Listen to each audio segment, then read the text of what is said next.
moi c'est Johanna de Pacific Venturi. Bienvenue dans ce nouvel épisode de Pacific ROE, le podcast d'analyse de l'actualité globale et locale qui t'aide à naviguer efficacement dans ce monde changé. Cette semaine, nous avons été regarder plus en détail les modalités de financement du développement durable. Au-delà des aspirations à changer le système et à mettre en œuvre de nouvelles solutions, le nerf de la guerre reste encore et toujours de trouver les financements pour le faire. Pour en parler, nous recevons Gaspard Toscan-Duplantier, directeur de la SOFIDEP, Société du financement de la Polynésie. À suivre donc, conversation entre Gaspard et Philippe. Gaspard, Yorana. Yorana, Philippe. Alors rapidement, pour celles et ceux qui ne te connaîtraient pas encore, est-ce que tu peux te présenter, s'il te plaît? Alors, donc, je suis Gaspard Toscan-Duplantier, je suis le directeur de la SOFIDEP, qui est l'acronyme de la Société de financement du développement de la Polynésie française. Donc, c'est une société d'économie mixte locale qui a donc pour mission d'accompagner et de financer les entreprises de Polynésie française et favoriser, on va dire, le développement économique du territoire. Alors, on intervient auprès de toutes les entreprises, dans tous les secteurs d'activité et à tous les stades de développement de l'entreprise, c'est-à-dire à leur création, développement, mais aussi pour leur transmission, voire lorsqu'elles rencontrent des difficultés, comme on a pu le voir dans les 2 années passées. Et on intervient selon deux véhicules d'investissement. D'une part, les prêts participatifs, qui sont de la dette assimilable à des quasi-fonds propres. Et puis, nous prenons des participations au capital des entreprises, ce qu'on appelle plus communément capital investissement ou private equity. D'accord. Et donc, pas de focus en termes de spécialité ou de métier des entreprises que vous soutenez? Disons qu'on accompagne le développement économique et la politique de développement économique du territoire, qu'on est en lien direct avec la politique économique du pays, mais on est ouvert, et c'est vrai qu'on intervient plus globalement sur des projets qui ont plus de mal à se faire financer par des banques classiques. On a plutôt vocation à intervenir sur des failles de marché et non pas aller intervenir là où les banques interviennent déjà. On n'est pas là pour leur prendre leur activité de crédit, mais bien être un complément, à la fois dans des financements qui n'auraient pas été bouclés à 100%, ou à 100% pour des financements, on va dire, limités aujourd'hui à 5 millions de francs, sur la création et le développement de TPE. D'accord, ok. Alors Gaspard, tu l'entends sûrement très souvent toi aussi, mais on parle beaucoup de cette époque de transition qu'on est en train de vivre et notamment de la nécessité de développer de nouvelles solutions pour tenter de s'adapter notamment au changement climatique à venir. Ce qui est encore plus vrai pour nos îles puisqu'on est vraiment en première ligne de ce changement et on commence déjà à le vivre. Mais parler de cette transition et de nouvelles solutions veut dire nécessairement de trouver des financements pour ces nouvelles solutions. Donc à l'heure actuelle, au FENWA, quels sont les outils disponibles pour les entrepreneurs qui veulent financer des projets en matière spécifique de développement durable, de transition énergétique et de toutes les solutions de lutte contre le changement climatique? Alors, bon, là, tu parles donc de ce qu'on appelle plus communément la finance verte, c'est-à-dire l'ensemble des outils financiers en faveur de la transition écologique et énergétique. On a quasiment les mêmes outils qu'ailleurs. On pourrait les catégoriser en plusieurs types. D'abord, il y a les incitations qui émanent des pouvoirs publics. Donc, c'est les aides publiques directes sous forme de subventions par des organismes ou des agences d'État. Donc, on peut citer l'AFD, on peut citer l'ADEME, la collectivité évidemment de la Polynésie française et des outils qu'on connaît bien ici comme la défiscalisation, si tant est que les équipements y soient éligibles. Donc il y a déjà une incitation forte, si tu veux, des pouvoirs publics au travers de subventions qu'elles peuvent accorder pour accompagner les projets de transition écologique.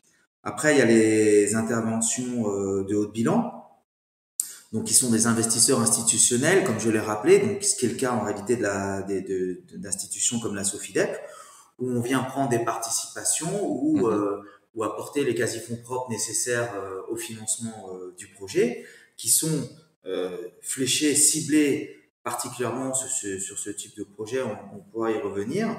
On a aussi la chance en Polynésie, au Fénois, d'avoir une plateforme aujourd'hui de financement participatif qui s'appelle Invest in Fénois, qui s'est développée aussi dans le Pacifique, donc on peut connaître sous le nom de Invest in Pacific, où là on va mobiliser l'épargne des particuliers pour financer des projets. Et je crois que là, lorsqu'on a une fibre écolo, mais pas qu'une fibre, en réalité, parce qu'on parle d'avenir de nos enfants, de la planète, c'est aujourd'hui un moyen assez efficace de lever une partie, je veux dire, des fonds nécessaires à la réalisation de projets de développement durable. Et puis on a bien sûr les banques commerciales qui aujourd'hui qui jouent une part importante dans le financement des projets de développement durable. Certaines d'ailleurs au Fénois communiquent sur leur stratégie de finances vertes, avec des engagements, il me semble, assez forts de financer des projets à caractère durable, parce qu'il y a la finance durable au sens transition énergétique, mais dans la finance durable, on entend aussi les aspects sociaux, de gouvernance qui sont liés aux différents projets. Et là, je dirais qu'une des cartouches qu'ils utilisent, c'est la bonification des taux d'intérêt pour des projets qui seraient à composante de transition énergétique. Donc on a plusieurs types de sources qui en réalité sont toutes complémentaires, et donc pour un porteur de projet, l'enjeu pour lui, ça va être de savoir et de pouvoir solliciter et mobiliser l'ensemble des ressources qui sont à sa disposition. Ok. Alors ça fait un bon panel d'aide et de soutien possible, mais parmi ceux-là, comme tu l'as dit, il y en a, ce sont les prêts. On est dans un contexte d'inflation qui augmente, donc de hausse de taux d'intérêt. Est-ce qu'on peut craindre un impact justement sur les capacités de financement des entreprises, et notamment sur les projets innovants qui sont par nature à risque? Tu as raison de préciser que le taux évidemment reflète le niveau de risque. Alors on avait annoncé suite à la post-Covid une forte croissance qui nécessairement allait se traduire par une inflation qui a été très récemment revue à la baisse à cause notamment de la guerre en Ukraine, qui elle-même génère de toute façon une croissance du prix de l'énergie. Donc oui, on serait potentiellement, on parle de fin d'année sur de l'inflation, mais moi je pense pas, enfin, c'est mon humble avis, je suis pas un économiste non plus, un chercheur en économie, mais dans la mesure où il s'agit de projets de transition énergétique, d'abord je ne pense pas que ce soit réellement risqué, ce type de projet. Je ne crois pas que les fermes solaires ce soient aujourd'hui des projets risqués. Le modèle est éprouvé partout dans le monde. Ça y est, on y est en Polynésie. Alors il y a un risque qu'il n'y ait pas de soleil, ça c'est certain. Mais en réalité, les modèles sont véritablement connus. Et je pense que s'il y a inflation, ce sera de toute façon de manière graduelle. Et puis les pouvoirs publics, c'est-à-dire les États, et au travers eux les banques centrales qui orientent donc la politique monétaire, ont les moyens de ne pas répercuter l'inflation dans le cadre de leur politique de développement et d'atteindre des engagements qu'ils ont dans les différentes COP sur la transition écologique et énergétique, et donc de créer des véhicules ou des fonds d'investissement spécifiques, je dis bien spécifiques, avec des conditions qui soient bonifiées pour encourager le développement de ces projets durables. Donc oui, inflation, il pourrait y avoir. Oui, ça va mécaniquement engager un enrichissement des taux d'intérêt, mais les pouvoirs publics ont la main aussi pour limiter ce renchérissement de la ressource en fonction des projets qui seraient fléchés et bonifiés. Donc on pourrait envisager par exemple que les institutions, les gouvernements impactent les taux d'intérêt et peut-être soutiennent les projets environnementaux en justement limitant la hausse des taux d'intérêt? Complètement. Et puis c'est déjà le cas quand on voit les différentes sources de financement aujourd'hui localement, mais je parlais aussi de l'écosystème financier français dans sa globalité. Aujourd'hui, la plupart des ressources sont à taux zéro, hein, avec des prêts à taux zéro pour encourager le développement des projets à caractère de développement durable.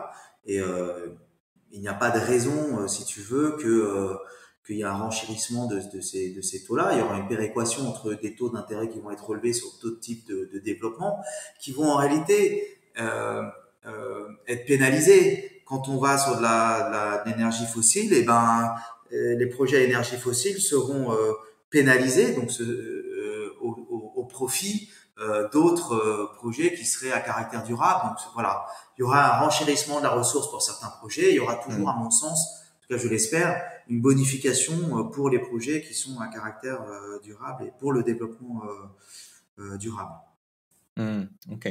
Alors, cela dit, là, tous les outils ou les leviers dont on parle depuis tout à l'heure sont principalement proposés par le public ou certaines grandes institutions bancaires.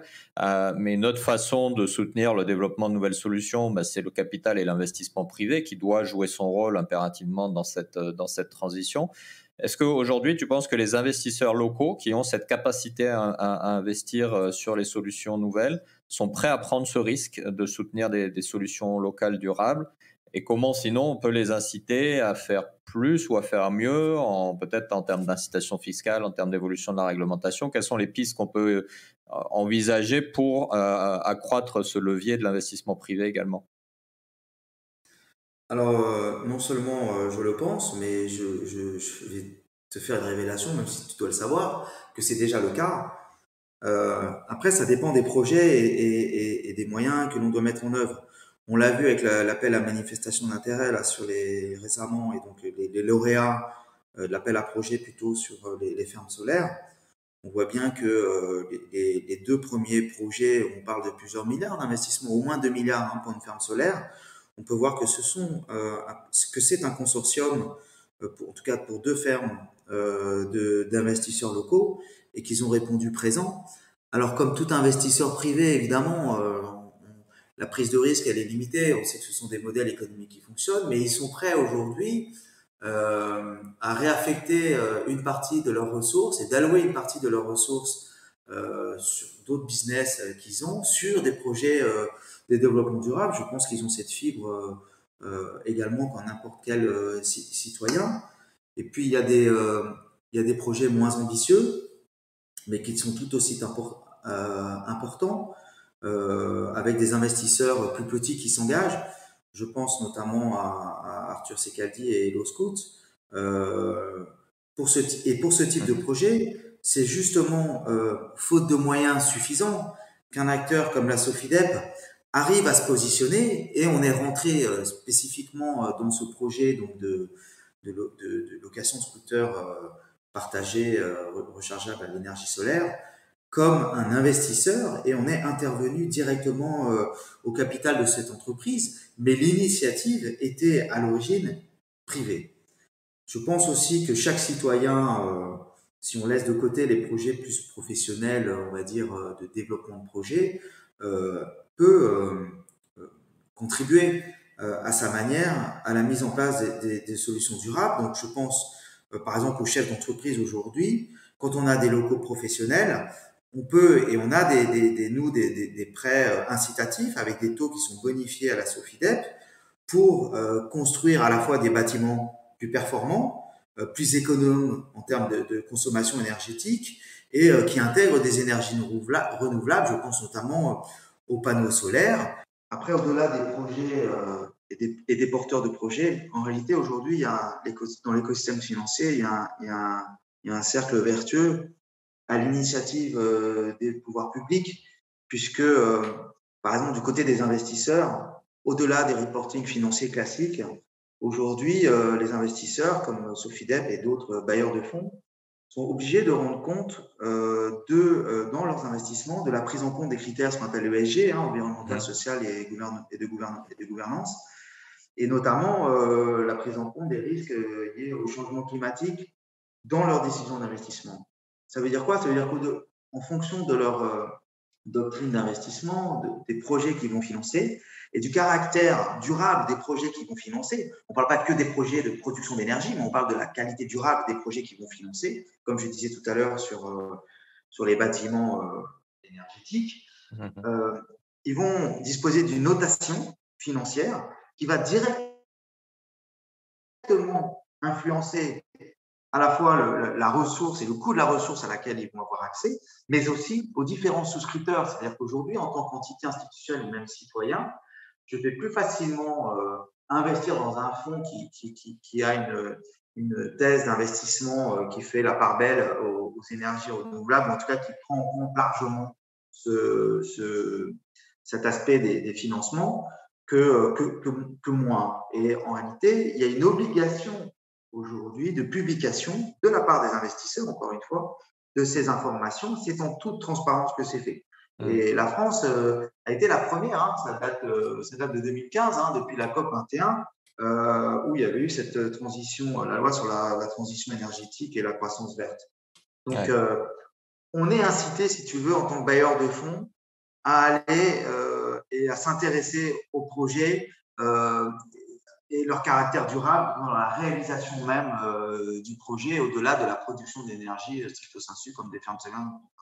Ouais, ouais, effectivement, et on se souvient que ça avait été aussi un gros sujet de la dernière COP, COP 26, et que récemment, le gendarme de la bourse américain a aussi commencé à réfléchir à imposer des obligations déclaratives sur justement l'impact ESG de l'ensemble des entreprises pour encourager vers des solutions plus durables.